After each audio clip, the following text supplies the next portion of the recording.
சித்திக்கு இந்த பொண்ணை பார்த்தாவே பிடிக்காது. எப்போ பார்த்தாலும் வீட்டில் வேலை செய்ய வைக்கிறதும் ஏதாவது திட்டிக்கிட்டும் இருப்பாங்க. அன்னைக்கு அப்படி தான் அவளை போய் ஆடு மேய்ச்சிட்டு வர சொல்லி அனுப்பி வச்சாங்க. அவளும் ஆடுங்களெல்லாம் கூட்டிகிட்டு மலைக்கு போனான். மலையில் சுற்றிட்டு இருக்கும்போது அங்கே ஒரு அழகான செடியில் பூக்களாக பூத்திருந்துச்சு. அதில் பூவை அவள் ஆசையாக பறிச்சிட்டு இருந்தா. திடீர்னு அந்த பூ செடியிலேருந்து ஒரு குட்டி டேர்ஃப்மேன் எந்திச்சு ஓடி வந்தான்.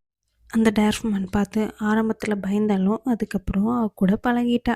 அந்த டேர்ஃப்மேனும் இவகிட்ட சாப்பிட்றதுக்கு ஏதானு இருக்கான்னு கேட்டோன்னே இவ தனக்காக வச்சிருந்த சாப்பாட்டையும் அதுக்கு கொடுத்தா. அந்த டுவார்ஃப்மேனும் அதை சாப்பிட்டுட்டு சந்தோஷமாயிட்டாங்க. அதை சாப்பிட்ட கொஞ்ச நேரத்துலேயே அவர் பெருசாக வளர்ந்துட்டாரு.